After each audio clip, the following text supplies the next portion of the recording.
जर म्हणशील ना तर 4 नंबरची जी व्यक्ती आहे ना ती खूप चांगली डॉक्टर पण आहे, चांगली आर्टिस्ट पण आहे, चांगली सर्जन पण आहे, किंवा खूप काहीतरी क्रिएटिव्ह ती व्यक्ती असेल आणि चांगलं सायंटिफिक पण असेल, कारण की खूप डोकं त्यांचं चालतं. आणि तीच व्यक्ती 4 नंबरची व्यक्ती क्रिमिनल पण असू शकते, चुकीचे कामं पण करणारी असेल. अशा टाईपचे 4 नंबर पण आहेत. म्हणजे दोन्ही त्याचे रोल आहेत. ते दोन्ही रोल अति जिथे असतं ना तिथे मग प्रॉब्लेम होतात. तर मग कधी मी म्हणेल हां माझ्याकडे हा नंबर आहे, अरे पण 1 असेल तर ठीक आहे, तर जिथे 3-4 आले तर तिथे ते रॉंग तुला घेऊन जाणार. त्याच्याबरोबर कोण बसलं आहे? आज अनिकेतच्या समोर मी संगीता बसली आहे, पण इथे सपोज निलेश साबळे असेल तर माझं जरा वेगळं लोकांना, अरे मी त्याच्याबरोबर शूट केलं. विजन चेंज होतं, माणूस चेंज झाला तर. तसं अंक पण कोणाबरोबर बसतात ना ते खूप इम्पॉर्टंट आहे. आणि मग त्याच्यावरती आपण मोबाईलचं न्यूमरोलॉजी करतो की तुमचे 10 डिजिट आहे ते कुठे कुठे कशाबरोबर बसलेत त्याच्यावरती मी सांगते की हे तुमच्या लाईफमध्ये होणार किंवा नाही होणार. मग तुम्हाला काय करायचं पुढे ते मग आपण कन्सल्टिंगमध्ये जातो. तो हे आहे. सो 7 नंबर दिल से सोचता है.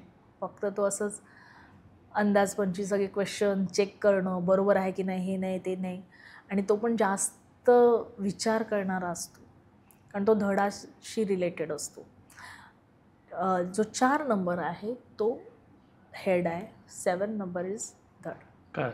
ती स्टोरी आहे, ती एक मोठी स्टोरी आहे. नंतर आला 8 नंबर. 8 नंबर एकदम कायद्याने चालणार, चिटिंग आवडत नाही, खूप कष्ट करतो, पण तेवढे कष्ट करतो तेवढं त्याला फळ मिळतं का? आता मी असं जस्ट बोलते आहे, पण बोलणारे असे बघणारे जे म्हणतील हा माझा 8 नंबर आहे, पण तो 8 नंबर कोणाबरोबर आहे? तुमचं बेसिक आणि डेस्टिनी, म्हणजे तुमचा मूलांक आणि भाग्यांक कुठे आहे त्याच्यावरती ती गणितं होतात. 8 जर माझा असेल आणि त्याच्याबरोबर 4 बसला असेल तर ते वेगळं रिझल्ट देणार. 8 आहे त्याच्याबरोबर 1 आहे तर वेगळा रिझल्ट देणार. 8 बरोबर 3 आहे तर वेगळा रिझल्ट देणार. 8 बरोबर 6 आहे तर वेगळा रिझल्ट देणार. तो हे खूप त्याच्यामध्ये वास्ट थॉट्स आणि वास्ट गोष्टी आहेत. किती प्रमाणात आहेत, त्यांचे पर्सेंटेज किती आहेत ते बघितले जातात आणि ह्याच्यावरती आपण लोक सांगतात. नुसतं फक्त माहीत आहे असं नाही. 8 आहे ना, कधी पण तू एखादा तुला ऑफिसमध्ये एक माणूस ठेवायचा असेल ॲज अ मॅनेजर किंवा कॅशियर, तर तो असेल ना तर तू कधीही पैसे फुकट घालवणार नाही तुझे. सेफ रहा. ये बंदा खुद खर्चा नहीं करेगा ना मेरा खर्चा कराएगा. हे तिथे होतं का? कारण की तो कायद्याने चालतो, त्याला चिटिंग आवडत नाही.